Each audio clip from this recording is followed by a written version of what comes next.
Oh, yeah, it was a tough one. Yeah. You were on the opposite, huh? I was. Yeah, I'll dive into that in a second. Hey guys, welcome back to the Off the Clock Show. Joined again with your host Sean Gervais from OrbisX CRM and Marshall Hill from the Pints of Polishing Podcast and Hyper Clean Car Care Products. That's right, and apparently he was cheering for the other team. Crawford? Yeah. Yeah, Not me, man. I was Team Canelo. man. But now you have histories made. Why Yeah, wouldn't you cheer yeah, for history? yeah, yeah, Are you anti-history? Did you not yeah, like yeah. history class? Well, on my dad's side, they are Native Americans, so it didn't really turn out too well for us. Yeah. Just history. Hasn't been so kind to my Yeah, family. We tend to forget the latter years. yeah, but on my mother's side, it worked out very well. So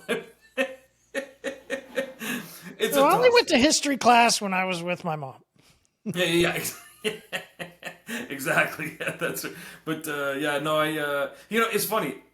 Both of them, I like both of them as they're both very talented athletes. However, I was definitely Team Canelo because, man, I've been following his whole career from the beginning. Crawford, I wasn't following him like that, but both very talented. It was just when you're used to watching a certain fighter, that's what happens. But the one thing I will say is that, man, first off, both they put on a great show. Still didn't knock Canelo Went down, the so it's distance, still yeah. that's yeah, exactly. So it's still a win. And you got to think like, geez, man, after how many fights he's had, like Canelo's had a lot of fights, and Crawford's had a lot of fights too, not as many as Canelo, but after a while, man, your body just it's just not there. And I think a big part of it too is regardless of size, regardless of training and all that stuff, it's heart. Who wants it more? And I think and that's true of most things. That's true in business too, right? And I think Think we'll Crawford probably won talk it. about that later here, won't we? Right? Yeah, yeah, 100%. That's it. I think Crawford wanted it more. That's where, and you know what it is? He put the time in, and we'll talk about that after too. Yeah, but absolutely. And so you caught a game as well this weekend. Yeah, we caught a couple games, right? After the fall break, the international fall break, soccer got back off. So watched the Arsenal game, 3-0. So we started off Yeah. pretty good on the season. But Sunday night football was probably the most interesting for me. Mm. Do you watch any Sunday night No, football? no, not at all. No. Not American football. Yeah, not at Yeah, all. yeah. Yeah, it was interesting to me because there was a commercial, and I grabbed my phone afterwards because I sat there and I was Man, like I those was are like amazing moments. I wanted to clap. I wanted like this should have been a Super Bowl commercial. It was so good, Jeez, that's amazing. and it Yeah. was. And here was the line that got me right. The most amazing Apple launch in history. Okay. What would grab your attention to that? Well, first off, I'd be thinking in history, like in history. It would grab my attention because, like, first off, they've had a lot of really cool launches, but they haven't They, really. they, I was about to say they haven't really who done is they? shit until they lost their leader. you know? Who's they? Yeah. So, well, I'd say Jobs, like No, no, no. They. Who are you defining as they? Apple. Apple. Yeah. So the commercial, most amazing Apple launch in history. Oh shit! Don't tell me this has You nothing to do with. did what they knew other people would do. So they actually put a Steve Jobs clone also in the commercial, Oh my but god, it was for Fireball Apple. that's wild. Well done. It Hats was off, awesome. Like, man. I don't even remember what all they said in the middle. It's just they caught me with the Apple, and then there's Steve Jobs. You're like, what? Like, That's I'm hooked, right? I was in, and then I I knew the instantly brand was like, afterwards. I could even tell it later and tell you the story, and I just went, "Fuck, great job, guys! Whoever yeah, the marketing on that one, well done. very well done, right? Man, that's where you really got to tip your hat off. It's like, Exactly. yeah, they got me instantly.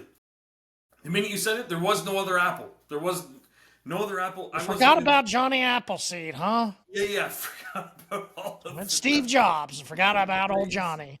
Yeah, that's crazy. Good for them, man. Damn. That's clever. What a way to Hmm. capture attention, though. I love those kind of ads where it's the simplicity of it. You know, like it didn't have to be anything crazy. Like, I mean, I'm sure they still spent a pretty penny on it, but I'm saying it didn't have, there wasn't like stuff, I don't know, fireworks and stuff shooting from the sky. Like they remade a whole movie and stuff. Just the simplicity of it. That's the driving Well, home the message. GoDaddy did that back in the day. You can't do it anymore. But Yeah, you yeah, got to yeah. tip your hat to GoDaddy back in the day. A lot of fireworks and boobs and all kinds of stuff. That's true. Yeah, I remember they took a huge gamble though back then Hmm. because they were not a very like big company. They weren't super profitable, nothing, and they put it All on all. marketing. They Yeah, exploded all on their marketing. yeah, exactly. And that goes to show you too. Like they weren't the first in the space. They weren't the best in the space. They weren't even the cheapest in the space. They just had really, really, really good marketing and captured eyeballs. That's essentially what it is, But and not to discount it, I'm not saying they got lucky. They put the time in. That's what you Yeah. got to do, Somebody back then was smart. Somebody did. I mean, if Yeah, you go yeah, back yeah. and study those early ones, Oh then they were yeah, genius, right? it's Like it's true. Yeah, I there was a remember. lot of undertones. A Yeah, lot. Like yeah, I remember that because that back then my web design company was in its heyday, and that was like a big thing that rocked the industry, because we all sold hosting, domain names, everything, and then we're like, what the fuck is GoDaddy? Just like came out of nowhere. And it was they had some good ones, man. And back then too, television was different. Like because they pushed boundaries a lot, and they had a lot of sexual innuendos, skimpy clothing, stuff like that. And nowadays that's like okay, that's so commonplace, that's nothing. But back then, it was breaking the mold. yeah, it really It was was. So breaking the it's mold. yeah, Like you're yeah, right. Today it's just normal. But back yeah, then it was really breaking the mold. Who was exactly. gonna do it? Who wasn't? Who could Yeah, thrive out of it? Who didn't? it's true. Yeah, yeah. It's funny is it so experience. I was thinking about experience the other day because we're revamping all of our ads at Auto World right now. We're getting ready. New seasons coming. Preparing for winter. Preparing for all the different holidays that are in between. We got like Halloween coming up. All kinds of stuff. So we're prepping things right now. As part of that process, I get asked by some of the guys. Like hey, like even now, like we have a videographer we're working with, and he's like, Jesus, he's like, Shawn, how do you come up with so much like stuff like this, so many ideas? I'm like, well, listen, man, you're 22 years old, okay? Like, I'm 41. I said, so you just got to think how many more years under my belt, how many companies I've seen do different ads, marketing campaigns, this, that. I've seen it all. So it's like, not even at all, but I've seen a lot. And I have that time under my belt, so it's like, it's easier. But do you think it also some of it's also DNA? I would argue that the DNA helps me get there faster. I would say it's kind of like a runner. Like you could Some have people someone will that never get. But my point is, I don't think we can expect everybody to get to that. no, I agree. That's where you got to examine yourself, and some people are good at it, and some people aren't. And some people aren't. Yeah, like Yeah. my contractor that just finished up at our flood. Great guy. They do amazing work. Attention to detail is phenomenal. Marketing, horrible, horrible, horrible. You gotta. The guy knows I own several companies. He knows I have a massive network, and he's never once asked me, "Hey, if you ever here's a stack of business cards. I know you know a lot of people. It would really help me out if you run into someone that needs something." That's just one aspect of it. You know what I mean? Follow ups. I tell him things like, "Oh, yeah, someday." I drop little hints. Someday we might want to redo, this or redo that or something. Right away he should be taking those notes and he should be following up with me every like couple weeks. Be like, "Hey, if you're ready to pull the trigger on such and such, something like that." Just nothing. There's some people that just don't have that built in them, and like he's one of those like I built my whole business on word of mouth, and that's all I need. And then I talk to him, and he's like, "Yeah, we're gonna be slow for the next couple of weeks, so yeah, we can definitely get that done for you, Shawn." I'm like, "All right, sounds good. Finish it up, but sorry to hear you're slow." It's like Jesus, and there's no plan, there's no nothing in place. It's just yeah, some people just don't have it. I do agree with that. I will say though that there's a lot of people that are kind of in the middle. There's people that they don't have that natural born like it just clicks, they just get it, but they do have I don't know some sort of I don't know je ne sais pas like they can put the pieces together, but they need to put in the time to learn it to execute so and so. And those people usually end up having to work with someone alongside them to kind of pull the trigger on certain things or help with creative things like that. Even if that someone is like AI, something like that. But and then there's the people that just they don't have a chance. You know, they're probably going to do great work, but they're always going to be at a certain level. You know, so it's yeah, it's one of those things. But yeah, and that's where the good companies they either start with someone that has it or they hire people that do. You know, that's basically it. Like there's no secret formula. Like that is the formula. It's just it's not secret. It's just a lot of people don't like it because they got to put the work in or hire someone, which means they have to pay, which means they're putting the work in and then paying for it. Yeah, welcome to business. I don't know what to tell you. There's the rub, yeah? Yeah, this. Oh shit! You mean I need chemicals to clean cars too? Shit. Yeah. So I gotta pay for them? Yeah. So what should I do? Put that as an expense? Yeah. That's why most people are slow. It's because they just literally haven't done any marketing or never figured out marketing. 1,000%. 1,000%. Yeah. Like economies do change, absolutely, but like, there's a difference between a dip, like you know, a minor reduction in sales, or a postponement. Sometimes it'll be, you know, things kind of shift a bit. Where I don't know. I think you would notice it more on the impulse stuff in a way, and by impulse I mean like you send out promos for holidays and you'll see a boost, whereas maybe you send it out this year and you don't see such a boost. But if you've been running your business properly and doing marketing since inception, and hopefully before inception, ideally you've got a solid foundation there that it should always be steady and a steady uptick. It shouldn't. If you're slow, like things just came grinding to a halt, then yeah, 100% that's your marketing. Whether it's following up with existing clients or reaching out to new ones or asking for referrals or going and banging on doors, like your business should never be slow. You should always be in motion doing something to progress forward and grow, right? It should never, unless you're seasonal and it's like, yeah, boom, we stop. There's a period of time and then you're slow to get going again.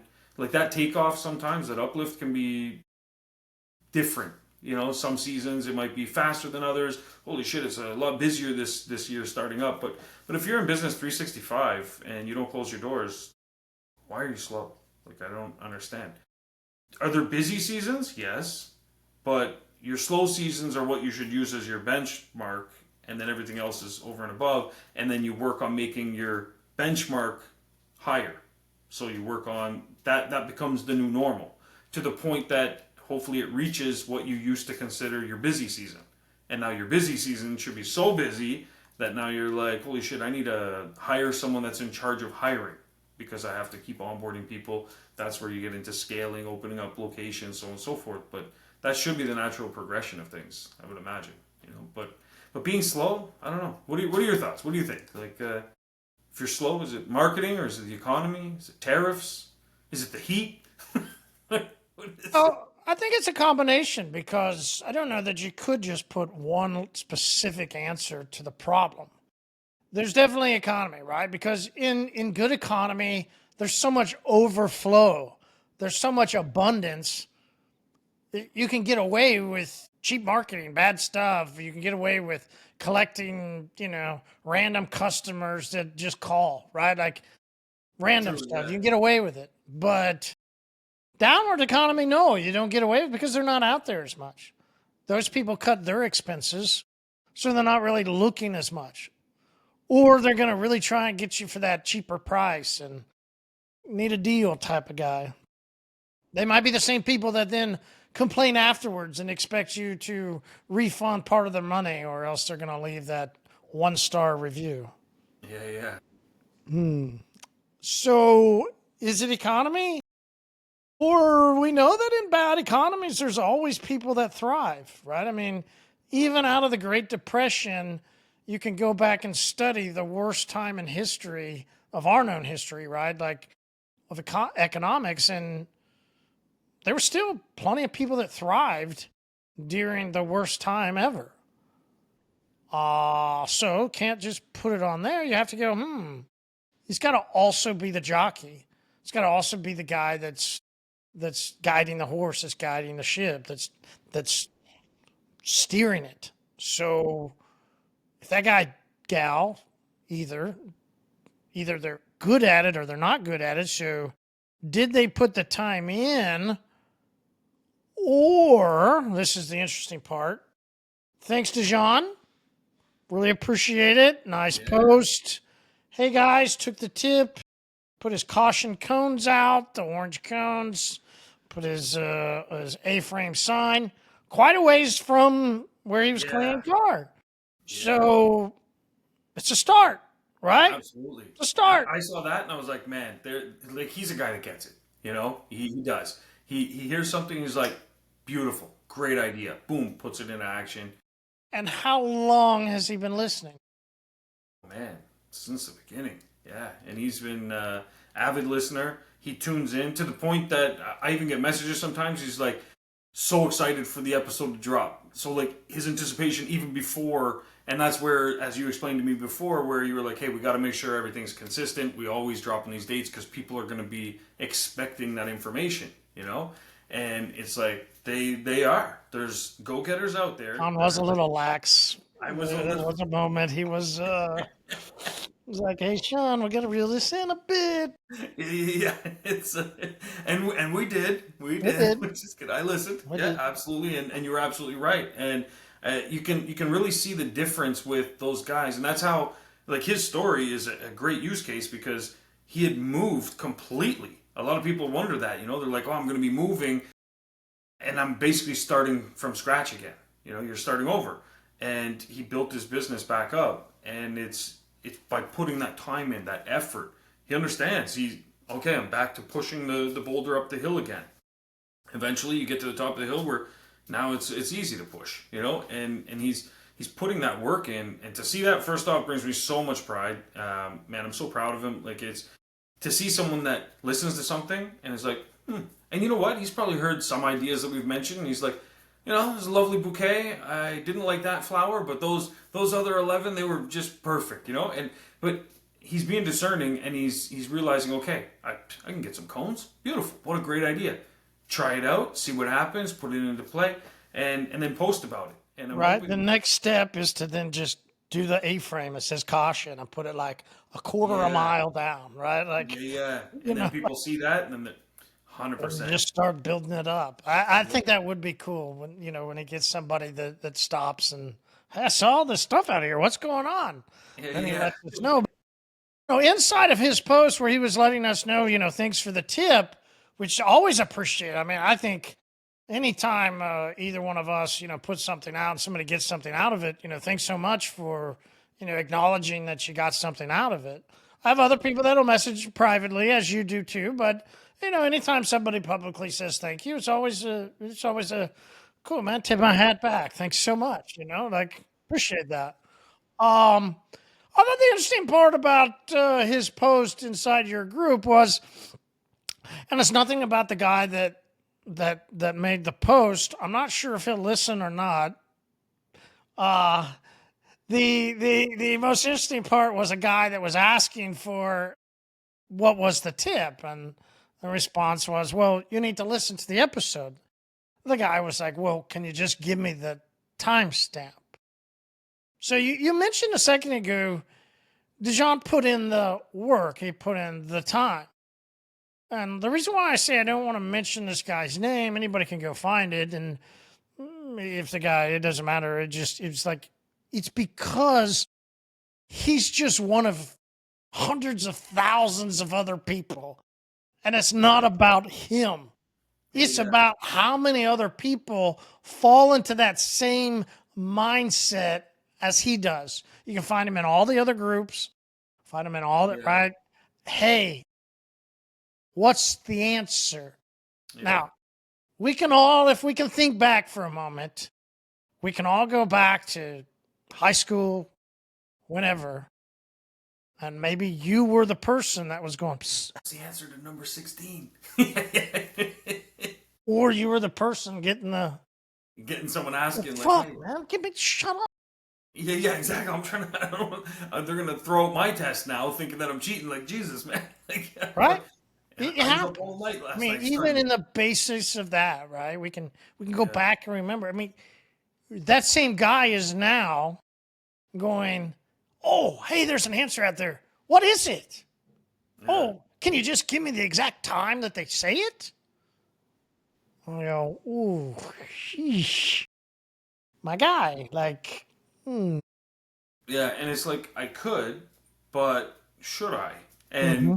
you're kind of doing them a disservice, you know. So my wife and I know this woman. She used to be a friend of ours, and she met some guy. She was single for a long time, and she met this guy, and he seemed like perfect for her, man. I was like, yo, it was almost like they were just like made for each other. Not even joking. And then one day, just out of the blue, we were inviting them over, and we were like, hey, yeah, we want to have you guys over for dinner again. Da da da. We'll play some games, whatever.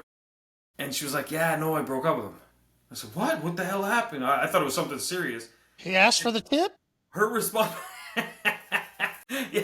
And she was like, it's right here. But so, Yeah, so, don't do that. but Marshall, you're not gonna believe what she told me. I thought it was gonna be something serious. I thought it was like, I don't know, infidelity or something, or he stole from her. I don't know, something crazy. She said he always leaves the microwave with a couple seconds left. I was like, what the? It was the first time I heard that. I'm like, you broke up with him because he leaves a couple seconds left on the microwave? And she's Damn, like, I'd have got yeah, broke up with too. yeah. Fair, but I never heard it. Listen, You don't ever do that? Like, just so you don't have to hear the beep? Like, beep, beep, beep. Yeah. So, you won't just go grab the door so you don't have to do it? You won't grab it? I do well, that all the time. personally, usually I just leave it because I'm usually in another room. So I usually, like I said, it go do something and then I come back. Yeah, yeah. But if I'm happy I'll to be clear it there, out, though. I won't leave the 2 seconds on the clock. yeah. So that's what she said. It's a sign of his character. And I said, what are you talking about? And she said, listen, I want kids. I want a house. I want this. It's I want only the that. tip. He's not going all the. So she said, is he that impatient? He can't even wait the 2 seconds. And she said, so what's going to happen when it's my time? He's not going to wait time for me. So Run! that was Run! it. My guy, run as fast as you can. So, and it may sound extreme, but in one sense, I've thought about that moment many times throughout history as like things have happened and things involving people's priorities and their character and stuff. And I thought about it recently when you just said that, and I was like, yo, that makes so much sense because, yeah, it's a ridiculous example in a way because it's like, Jesus, it's just time in a microwave, no one's getting hurt here. But in a way, it does show character of that person, and where it's like, how far are you going to be able to go if you're a certain type of person where you're not going to figure things out, where you just want shortcuts, you know? And that's where I think I see it a lot in other groups, and I know guys that have left other groups because they said, geez, I would post something like, hey, guys, here's a new tool I'm using or something like that. And he would put the name of it, he would put the, you know, the whole description, a picture of it, everything. And then he said, all I would get is flooded with questions like, hey, can you send me the link of where I can buy it? And he's like, man, like, I'm not fucking Google. I'm not Amazon. Like, I'm not here to do that for you. I told you what it was, and you're too lazy to go Google it to find, you know, stuff like that. And he was like, then I'd tell people like, oh yeah, this is what my process is, how fast we're, you know, cleaning cars. Guys, you know, if you do this, you'll be able to speed up your times. And then he said people would bombard him with like, can you send me a detailed list that I can just like train myself for? And he's like, man, like, no, go figure it out, you know? And so it's all those kind of like shortcuts in life that speak a lot to character, where I look at like me getting any of my businesses off the ground. Marshall, man, it's always been always hard work. It's always, there's hurdles, there's this, that. But to play devil's advocate, there's a lot of times where I'm guilty of it too. I'll go to, you know, read a book, and sometimes I'm like, I don't need this chapter, don't need this chapter, you know? And I'm like, I could probably maybe just find this on YouTube or something. So I do take shortcuts on things for sure. But I think there is something to be said when it comes to putting in the work. And if I knew there was a podcast that could give me information on how to market my business, and that was something that I wanted to prioritize, because clearly asking a question about it, I mean, you probably want to do that. I don't know, like, what's the cutoff, I guess? Like, at what point, like, the listening to an hour podcast where you can do it while you do work and do other stuff, is that too much work or is it too little work? I don't know. Should we cut these episodes down to 5 minute segments? I have had people ask me that before. They're like, "Can you just break it down in 5 minute segments so that?" People wouldn't do it. Yeah, People, I no, mean, you hear this from it's not just from right. You hear this from a lot of people. I used to listen to what's his name? I forget his name. This guy I used to listen to a lot, and he used to say this. He goes, "People want like, why do you put out all this free information?" He goes, "Well, because 99% of people will never do it." So it didn't matter. He said, it doesn't I'm matter. putting it Yeah, out because it's great content, it's great information. More people are listening to me. It's valuable. And so that's why I get very good people that will listen. All the mainstream people doesn't matter. They'll never put in the time. They'll never put in the work.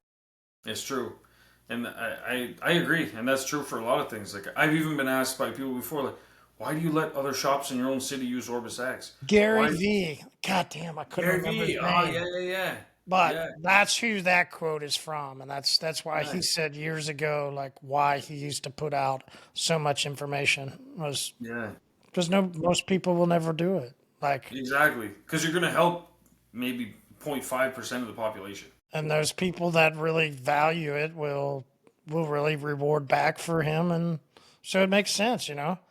But the interesting part about which some people say, the pushback on people like Gary Vee and the people that are so like, hey, anybody can get into business. Hey, anybody can do it.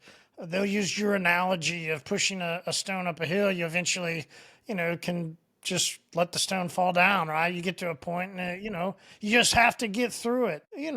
There's also the other side that goes, this isn't for everybody. If you're the guy that's going to go into a group and ask for the answer, and then they say, hey, go here to listen to this, and then you then say, can you not just give me like the shortcut? Man, like, you probably really are better off like finding some job. Like, there's people that are paying pretty good money now that really need help. Like, you really are better off to go take a job if you don't want to put in the time to just listen.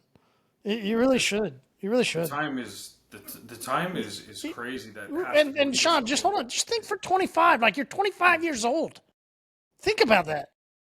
But go back. Like, now feel your body. Mm. Think of the stress of life with family, with kids. Like, they don't think of this stuff and they go, I can do this. I've got this strength. I'm young. Like, I've got this. Y'all don't know. I know. I got this. Yeah, Okay. Okay. yeah, Or from two old fuckers who were back at 25 saying, yeah, I got yeah. I this. got this. You can kind of listen to us and go, yeah, man, there's a lot of life that happens. Yeah, A lot of life that happens. definitely, definitely. And the biggest thing I always liked about marketing is that you could try stuff, but the further along you get, you should have a better idea of what kind of things work and what kind of weapons to bring to the Mm-hmm. battlefield. Like, and Well, I that's think you really. eventually, do you think most people, if you learn marketing enough, you actually don't have to depend on marketing companies? Oh, 1,000%, 1,000%. Yeah, yeah. You learn how to do it yourself. It's kind of like if you go to the gym and you're unfamiliar with all the equipment and you have a goal in mind. You get a personal trainer and he's going to walk you through and he's going to show you what equipment to use and get you on a routine. But like, you're going to need that personal trainer for the rest of your life, or after a period of time, you're gonna, hey, I know all the equipment, I know my body, I know my goals, I know what to do. I got a routine going. He helped me with my nutrition. Do you think Eventually, Luna could be that personal trainer for people that want to learn thousand about percent, marketing? 1,000%, absolutely. And the cool thing about AI as well is that like Luna can learn from you what your goals are as well. Because if you're just generic with it and you just say, oh well, saw this guy down the road doing this, I want to do that for my business too. AI will probably just be like, yeah, that sounds like a great idea. Because the AI at that point has no idea what your goals are, what your targets are, uh, what your resources are sometimes. If you ask AI, hey, I'd like to do some marketing, it might say, oh yeah, just dump 50 grand into Google Ads. Like that'll get the job done. But if you're like, hey, this is what I'm looking to spend, this is my marketing, but actually lay it out. But that's once again where you got to put in the time. You Yeah. got to put in a little bit of effort, and that's where it goes back to this isn't for everybody. It's not like, man, the amount of videos I watch while I'm coding is insane. And I watch videos. My kids always laugh because when they sometimes log into a TV and they see it's my profile, and then they see YouTube and there's just stuff on like the craziest, wildest thing. Like some of it's like, oh, that makes sense. Daddy was watching some stuff on business. Oh, but now there's something on like, the Komodo dragon, and now there's something on this and that. I jump all over the place because knowledge is something I really like. But a big part of things that I do is I just check out other marketing. So if you're always looking for the same thing, let's say you're always looking at detailing videos. I have a detail shop, so I want to market my detail business. So everything you search for is detailing related. All you're seeing is what everybody else is doing. So you're just carbon copying whatever they're doing, and you're going to end up just like everybody else. So now what's your unique proposition? If you look just like every other business that's advertising the same services out there, that's how you don't create those cool ads like what you mentioned on the football game you were watching, right? But when you think outside the box, and where do those ideas and inspiration come from? Well, they come from other areas. So I do a ton of research on things. I was looking up, this is not a joke, I was looking up the Komodo dragons because one showed up randomly in my feed, and I was like, huh, that's interesting. And I just clicked it, and then I went to related videos because I wanted to see what people were putting out there for thumbnails, headlines. Yeah, they are Brutal. Like they'll get like a lamb, right, or a sheep, or a goat, or something like that. It's wild. And like, Komodo dragons, their thing, they don't, they just snap once. They can hit it once or twice. They just have to bite. Yeah. And then the toxins will actually destabilize the victim, and they just will later come and find it and just keep walking by, and like, then the lamb just sits down. You'll see this Komodo just come up and like, whack!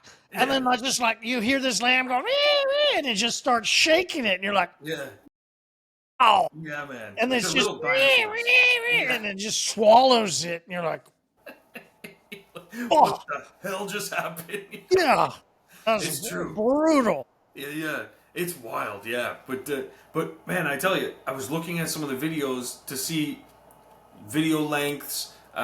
Did they do mostly like someone talking with animated stuff behind them? Or I was just looking at things, and I was paying attention to certain stats in particular. I was paying attention to number of views. I was looking at how long ago the video was made compared to how many views. If it's something recent, but the view count is way up there compared to something that's 10 years old, but yeah, the view count's high, but yeah, it's got 10 years of viewership.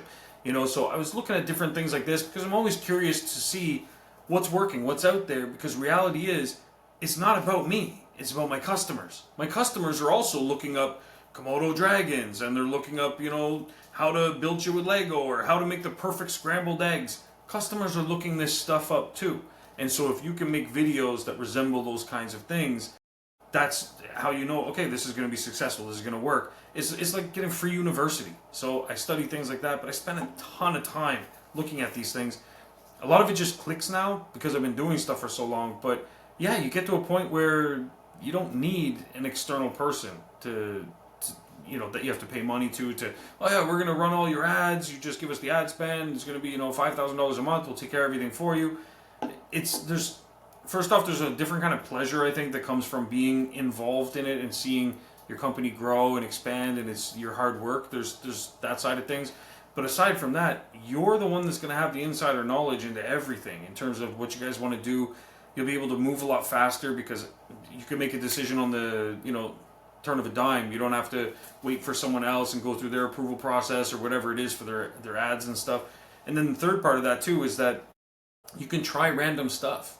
It's your money. You can take the risks. You can do whatever. The ad company, they're going to do whatever they think is going to work best because they're trying to please you. But you're going to be able to just try some stuff. So do what you know is working and then just try some random stuff. Whereas if it's an external agency, they're going to be less likely to want to just play Russian roulette with your money. And so that's another advantage, I think, of going solo and doing it yourself. But that comes with time, and it comes with putting in the time. So if you don't put in the research to learn this stuff, that's okay, that's fine. But just know you're going to forever be at the mercy of an ad agency of some kind or a contractor or something. which is fine too. To be honest, there's nothing wrong with that. But the shortcut side of things, that's where I think you're going to run into problems, and that's why a lot of people get scammed by these companies. You know, they. There's got to be a lot of scammers out there, right? I Oh, don't. I've never. The past years, I've never done anything with a marketing company, so I don't have any.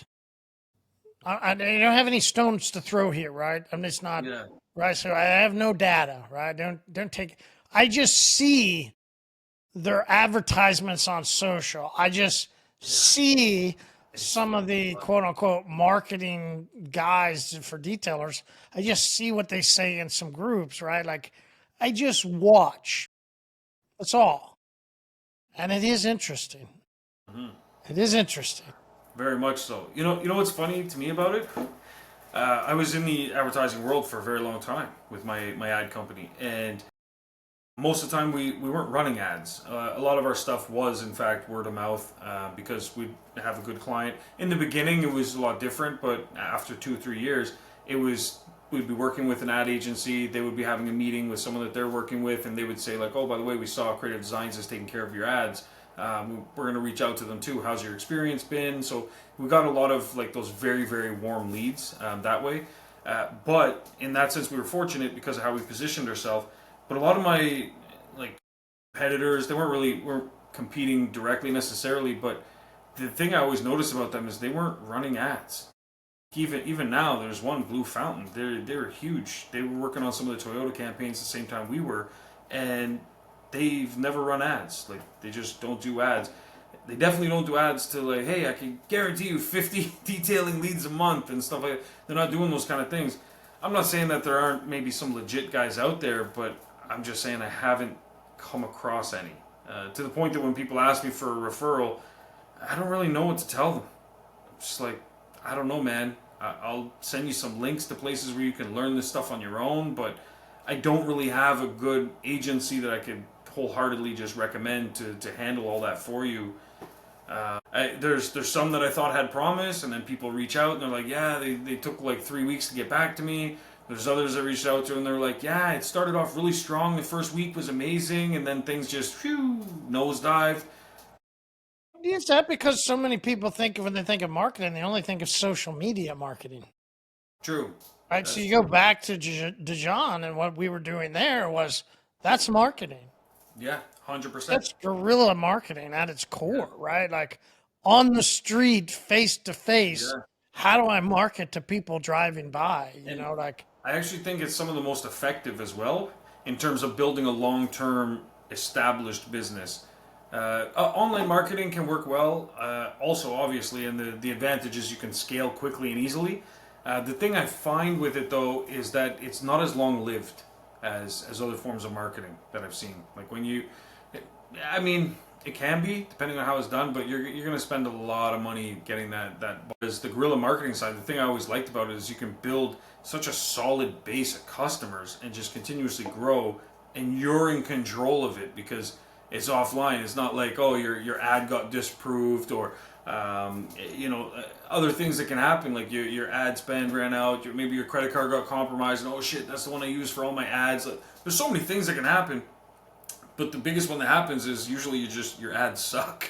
And that's where it's like, something like putting out the construction sign and the cones and stuff. Like you can't really fuck that up. Like, you know what I mean? Like if you can walk 200 feet, you can do this. Like that's pretty much it.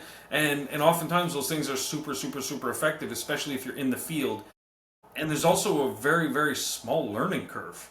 Like really, like going back to this example, it was, hey, what's the link to that podcast? This is the link. Perfect. And it's what, 50 minutes or something? All right, so within 50 minutes, while I'm washing the dishes and doing this or doing that, whatever you're doing, packing up your tools at the shop, whatever you're doing, you're gonna basically get coached on some marketing stuff. It's like that's a pretty sweet investment, man. It didn't yeah, cost you we should forty nine clown his ninety ass. Is nine. what we should do, but we're Yeah, not. yeah, yeah, yeah, fair. But it's fair, fair, We fair. should clown his ass, Yeah, yeah. but we're But no, not. this is more an opportunity to. This is what to do. Is that man? There's resources out there. Like I said, a lot of the stuff I watch online, I listen to a lot of people that do marketing.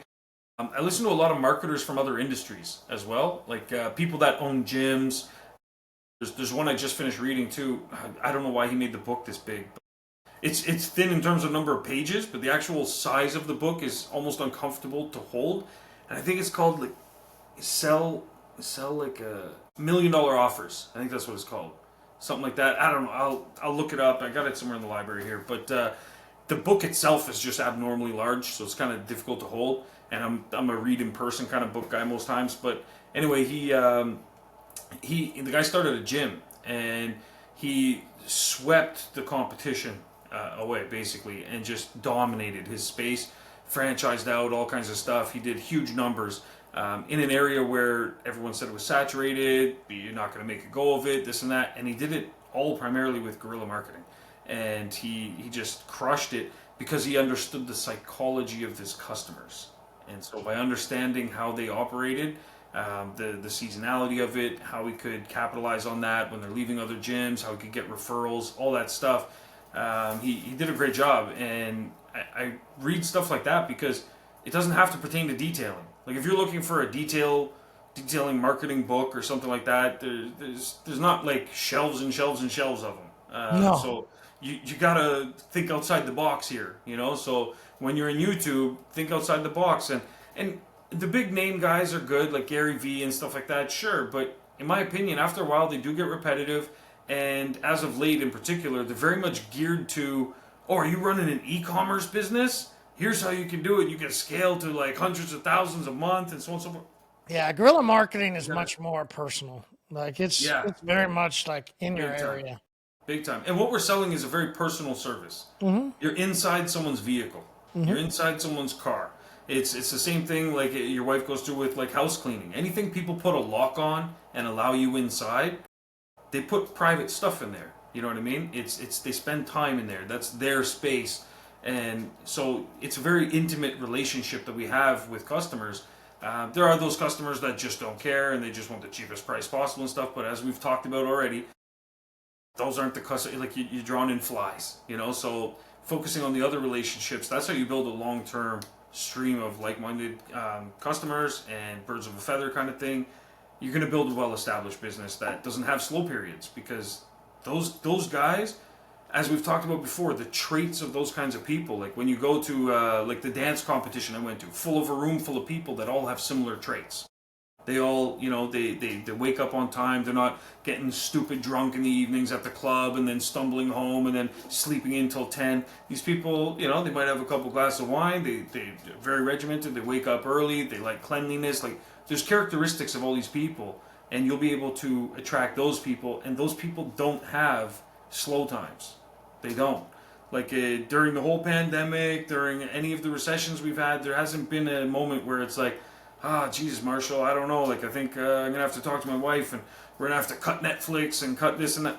Like, no. There's certain people in the world that just don't have those kind of slow times, you know, and those are the customers you want. And I'm not saying they're all super wealthy. I'm saying they're Exactly. usually fiscally You're right. responsible. Doesn't You matter. know? It's not necessarily what they drive or how big their house is. Like Yeah, it's just 100%. you're looking for clean people. Yep, exactly. One of my old clients, Roger. Oh man, got bad news about him recently. He got a brain thing going on. But anyway, he's an older guy now. But he was a client of mine with my website company 14 years ago now. And anyway, he very well off. Very well off. He had a duct cleaning business. He did extremely well. He had a house in Hawaii, and then he had a house here. His house here, if you met the guy, it was a small, regular-looking little house. He drove a Honda Sonata, just lived his life, but that car was immaculate. Super, super clean. His house, super, super clean. He was very proud of all these things. And you look at that, and it's like the guy, he had money in the bank, money to spend. But you might see him, and you're like, that's not a Ferrari. Like, I'm not touching that. And it's like, no. This guy is the kind of guy that will see you every Friday. Clockwork, you know, and he will pay on time. He won't argue. He in fact, the whole time he was my client, never once asked for a discount, never once asked for any, you know, little freebies or anything like that. Just paid his bill on time, went about his business. He's the one that told me about what a great marketing tip he told me one time. You know those little magazines that go out, like the Super Savers and stuff like that, and they have all the coupons and stuff. So he told me once, he was showing me his ads, and he said, I always pay extra. I tell them I want to be in the middle. He says, always in the middle. He said, why in the middle? Wouldn't you want to be like on the first page or the second page? He says, no, no, no, no. He says, this is where the spine breaks. He said, so when you open it up, he says, the chances of them opening up to the middle, he's like, 6 times out of 10, that's where it'll open up to. And I was like, no, give me that. I hadn't ever thought of it. I said, give me that. He gave me one. I opened it up, and sure enough, I was like, holy shit. I was like, there you are, Ottawa duck cleaning. I was like, geez, man, good for you. So it's it's those kind of things where, you pick up along the way, but those are the clients you want, absolutely. And that comes from the right kind of marketing. It's possible to find a guy like that on Facebook and stuff like that too. Maybe not Facebook Marketplace, maybe, but probably not. but with Facebook ads, it's a roll of the dice. Whereas, if you're working in a certain neighborhood and like, okay, you look around, you assess out the neighborhood, you say, okay, I can see the kind of cars here. That's the kind of cars I want to work on. That's where you pull out your stuff, and that's where you're putting your caution sign and so on and so forth. And that's where, I love guerrilla marketing. I feel a big one that's underused a lot is those cork boards. They have them in like some grocery stores, libraries, things like that. Libraries are a great one too. I know you might be like, what the hell? Who would go to a library? I tell you, go visit your library and see the kind of people that are there. Well, maybe not yours. I don't know what the face you're making, but here, the people that go to the libraries here, usually it's people that got their stuff together. Not super, super wealthy, more middle to upper class in that range, but they're people that are clean. I don't know, maybe it's because we got special libraries, though. You should see the one we got in Toronto, too. Here in Tulsa, we're not so big on education. We're like 49th out of 50. All right. Oh, damn. So libraries, yeah, man, not a big thing around here. But this is where, all right, so this is where Luna could come in handy, and you could say, hey, Shawn recommended that I go to libraries. My town's not very big on libraries, and he's saying that we should put something on the cork boards. What would you recommend for my city in particular? And that's where you'll get some more tailored results, I'd say, because everything will vary, though, 100%. Like here, we have a big yachting community because we're right on the water. So, for us, it might be different than someone that's not near water. You might have different people. Maybe there's like, I don't know, a really prestigious golf course where you live or something like that. Like those are the kind of things you got to pay attention to and think like, where do these affluent people or people that have some disposable income, but more in particular, people that like to be clean and they value cleanliness, find out where those people are, and that's where you want to target. That's what I would say. Yeah, I don't know. No libraries, huh? They've done really well for us here. It's crazy. That's wild to hear that, man. Yeah, and this comes at an important time though for me because we're going through a little transition. I'll wrap up with this, or maybe I should save this for next week. Maybe I should. I don't know. Now, how much time you got? You got a little? I don't know. We're at 48 minutes. Yeah. What do we got? 10 minutes? All right. Some people won't even listen at all. So it's chicken dinner for those late night guys. Yeah. You gotta put the work in. But this ties into it because. So we're revamping a lot of our ad stuff, as I mentioned, and we're going through things. And a big thing that happened with us, which is a big debate at our shop, and I think, to be honest, it's a big debate within the detailing community, and I'm curious to get your feedback on it. Do you think detailing should be considered, from a business owner's perspective, do you think it should be considered an art or a commodity? Because ultimately, that's what we're selling. What are we selling? Art? Well, we're not selling a commodity. We're not selling a commodity. Commodities are, you don't think about anything. There's no relationship. It's not anything that somebody can say, well, I've got this. I know it's more expensive than that, but I'm providing this extra. Well, okay, then that's not a commodity. Commodities are, hey, these two bottles, they're the same. I got this one for 38 cents and this one's for 37. All right, I'm going for 37. It's a commodity, right? Like nothing really matters except the price. You can say some quality matters, but for the most part, commodity is just traded on price. So, no, I would say I would be the guy that, and I have said publicly, I think detailing is an art form. I think we are artists. maybe the question or the answer to the question that wasn't asked maybe is, should we be artists trading commodities, Question. or should we be artistic in our Artistic. commodity trading? I don't Yeah. know, right? Is there a way to blend the two to go, hey, I I need to get some stuff going, right? Like I need some sales here. I need some commodity. I just need it. I just need. Nobody needs to think about this purchase.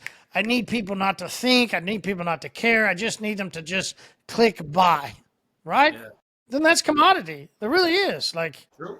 you're, Yeah. you're not giving them anything other than, hey, here's the easiest way that you can have it for the best price that you've seen and buy here. That's True. commodity, which you Yeah. need. You do need, which you go back to some discussions we had of lack of friction. The less friction you have, the easier it is. So that becomes a little bit more Yeah. commodity where we just go, cool, I don't care who. This was Yeah. the easiest being. Okay. I'm all about having some of those customers. At the same time, I do need some customers that don't really want to click buy off of Amazon, and they would rather go to a location, look at some things, take a look at this, you know what? I'm going to go with this one, right? I mean, we do need those people that take their time and they buy what is best for them. It's not a commodity.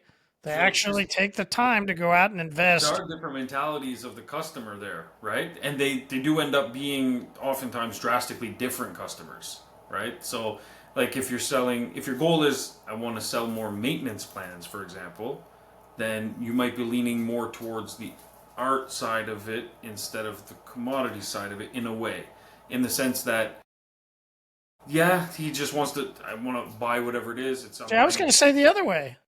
Me, I If your don't think so. maintenance, it's really Yes. it does come a little more commodity in that, except you don't want to compete with the Well, car yeah. washes, which is ultimate commodity, right? Ultimate commodity, yes. Ultimately, we don't care about Yes. anything other than it got washed and it's done to the best price, right? So you want to be a step above that to where they do care about the quality. Hmm. Mostly, it just fits into their schedule. I think those people just want. I just Something need it that in my just, schedule.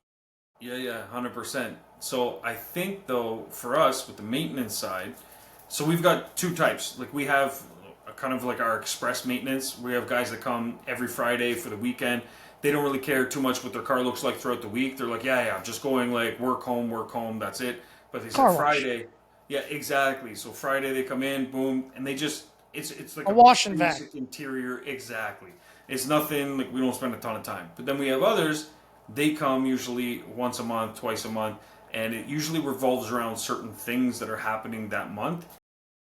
It depends what it is, but there's one guy, for example, he goes to a car show and he goes there all the time, and so we take care of everything for him start to finish. But he's on a maintenance thing, and so he does this every 2 weeks in the summer and once a week in the winter. That's what it is. Uh, it's a little different, but it's just different mentalities that we've found with these guys. But I will say how it's sold, we sell it very commodity based, and we do that for most of the things that we do sell because we want to remove that friction. I don't want customers to think about it if we're trying to explain to them that, oh well, if you go with this instead, and I'm gonna have to see the vehicle first because like you don't know how hard we scrub those rims. Like you gotta come on in. We're gonna go walk around the vehicle with you. I'll tell you all about it. You're gonna be blown away by everything I'm gonna tell you and show you and stuff.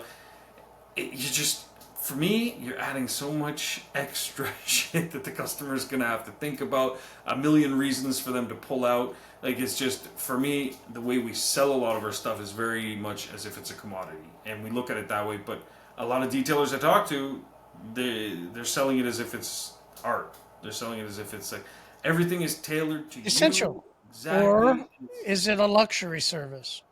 You Yeah, go back to that question. yeah, It's basically the same question, just asked yeah. differently. Commodity versus artistic. Yeah, that's true. Because the essential versus luxury, because it depends on how you look at it. Like your rims being cleaned or your interior being cleaned, very different ways you could sell those, right? And so I would say one side definitely more on the artistic luxury side, and the other side is essential, like you're breathing in the air that's in there. You know what I mean? You're spending long periods of time in there, even just preserving Dude, let's go resale back to value. last week. Cleanliness is next to godliness. Yeah, Hell 100%. yeah, man. Great job. That dude's still wall of honor right there, man. Okay, what about a segment? I thought of this the other day because literally it started with that guy, you know, and then it was the commercial, and I Yeah, just go brilliant, yeah, right? yeah, yeah. Still, one of the best commercials back in the day was the English guys they would do, yeah, dude, they're brilliant, right? Oh, And yeah, that yeah. was that what was that dark beer? Uh, Wait, did I write it down? Oh, I didn't. Guinness. Guinness. Guinness. Okay, yeah, yeah, yeah, yeah, Brilliant. yeah, yeah. I think I'm going to start a brilliant segment, right? Like, and if anybody finds good marketing commercials or good things that we can talk about, or anybody Yeah, that yeah, sees something like, we'll do a brilliant segment. Brilliant. yeah. I That's like that. brilliant. Brilliant. That's brilliant. Do you remember That's those good. commercials? Yeah, I, yeah, I know I talked about them a couple months ago, but yeah. I feel like I've seen that one, but it's not ringing a bell super, super clear. just But go the look way them you're up. saying it Yeah, does. go Yeah, look them up. yeah, You have to go look them up, like YouTube or something. They're yeah. old Guinness commercials.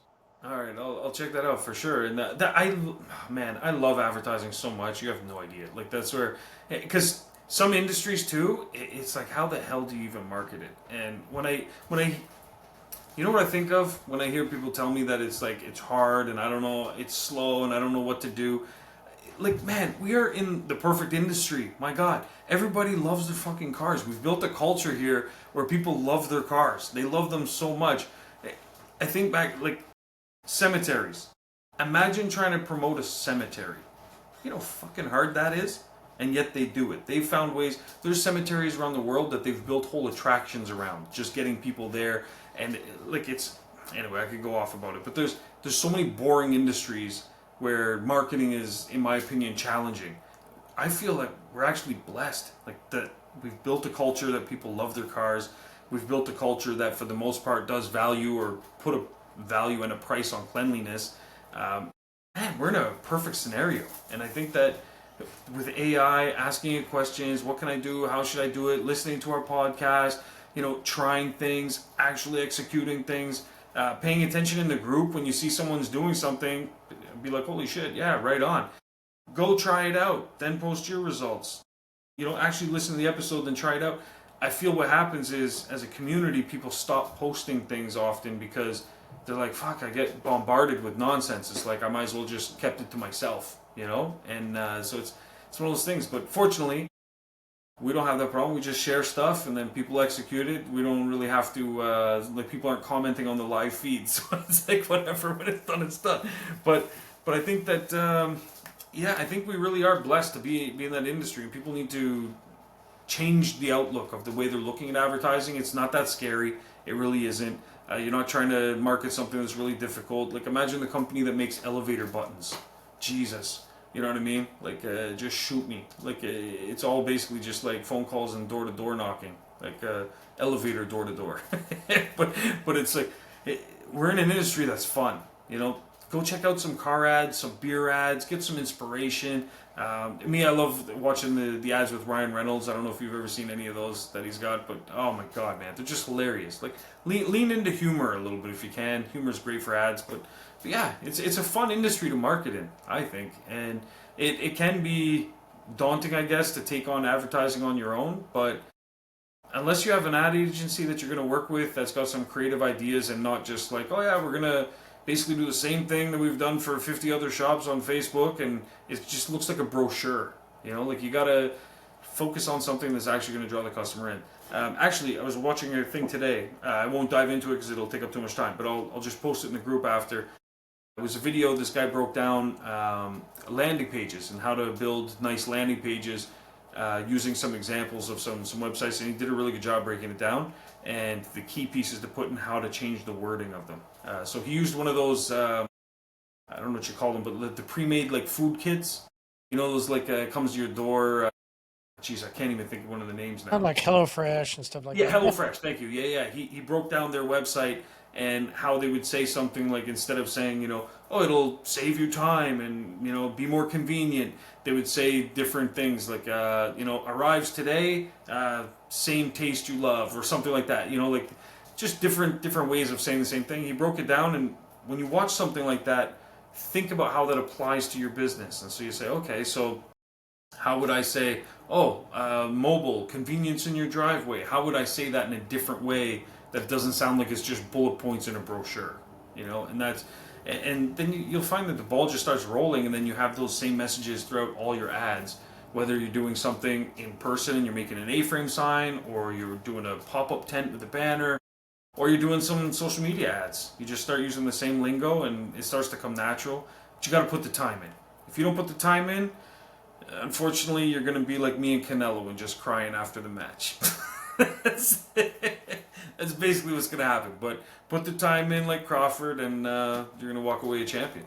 Absolutely. That's it, man. All right, I'm going to go cry now. But appreciate you as always, man. Guys, tune in next week. And, oh, actually, last thing. No, I can't forget because I'm a little selfish. I need help making some videos, guys. I'm going to post some details about it, but there's $1,000 on the table for someone that wants to make some videos. I'll post some info about it. And let's see who actually listens to the episode and wants to make some money. There we go. That's the prize. That's the pot of gold at the end of the rainbow. I like it. Shawn cuts this part out after. But cool, man. I appreciate you as always. We'll see you next week. All right, cheers. See ya.